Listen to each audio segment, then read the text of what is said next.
Halo adik-adik, Assalamualaikum warahmatullahi wabarakatuh. Kali ini kita akan membahas soal dan jawaban untuk pembelajaran kalian live melalui TVRI kelas 1, 2, dan 3 edisi hari Jumat 15 Mei 2020, yaitu belajar menyimak. Pertanyaan di segmen yang pertama. Bolehkah katak, anjing, dan kupu-kupu menghina kura-kura? Mengapa? Silakan adik-adik, boleh dicatat soalnya. Jawabnya adalah tidak boleh. Kenapa adik-adik? Ya, karena menghina adalah perbuatan yang tidak terpuji dan dapat menyakiti hati kura-kura, sehingga hati kura-kura menjadi sedih. Ingat adik-adik, itu juga tidak boleh kita lakukan terhadap teman kita ya. Pertanyaan di segmen yang kedua.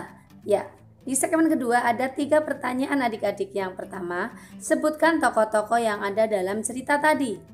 Bagian B, tirukan suara binatang yang ada dalam cerita tadi.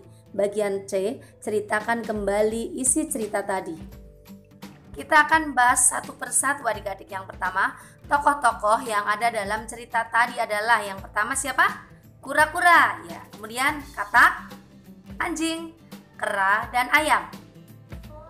Suara binatang yang ada dalam cerita. Yang pertama suara anjing. Bagaimana suara anjing adik-adik?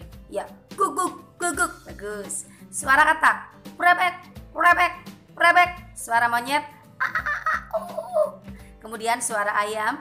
Bagaimana adik-adik? Ya, kukuruyuk. Kita ke bagian C adik-adik. Menceritakan kembali isi cerita. Ya. Ada seekor kura-kura yang tinggal di sebuah hutan, akan pergi ke suatu tempat, dan di jalan ia bertemu dengan seekor katak, anjing, dan kera. Mereka semua menghina kura-kura karena berjalan lambat. Kura-kura pun merasa sedih karena semua teman menghinanya. Lalu kura-kura pun berhenti di jalan dan bertemu dengan ayam hutan. Kemudian kura-kura menceritakan kesedihannya kepada ayam hutan. Kemudian dipanggillah semua teman-temannya, yaitu katak, anjing, dan kera. Setelah semua berkumpul, ayam hutan mengadakan suatu perlombaan. Siapa yang lebih cepat sampai ke rumahnya, maka ia boleh menghina kura-kura, kata ayam hutan. Lalu perlombaan dimulai. Semuanya berlari dengan cepat. Hanya kura-kura yang terdiam dan memasukkan kepala ke dalam rumahnya. Semua temannya bertanya, "Kenapa kau hanya terdiam?" Lalu kura-kura menjawab, "Aku berjalan lambat karena rumah yang kubawa amat berat." Mulai hari itu, teman-teman menghormati dan menyayangi kura-kura. Itulah tadi adik-adik, cerita yang bisa kalian ceritakan kembali berdasarkan cerita yang sudah kalian simak di awal. Kita masuk ke pertanyaan segmen 3 adik-adik. Ya, deskripsikan kupu-kupu. Apakah yang dimaksud dengan deskripsi itu? Deskripsi adalah menggambarkan sesuai dengan apa yang kita lihat. Dengan apa adik-adik? Ya, dengan kalimat. Deskripsi kupu-kupu yang pertama, memiliki 2 antena di kepala. Kedua, mempunyai sepasang sayap yang indah berwarna-warni. Ketiga, di antara 2 sayapnya memiliki tubuh yang berruas.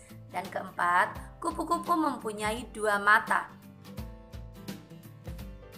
Kemudian yang kelima, kupu-kupu mempunyai 3 pasang kaki. Berarti berapa adik-adik kakinya? Ya, kalau 3 pasang berarti kakinya 6. Kemudian yang keenam, kupu-kupu juga suka berterbangan di taman bunga. Yang ketujuh, kupu-kupu juga suka menghisap nektar atau sari bunga.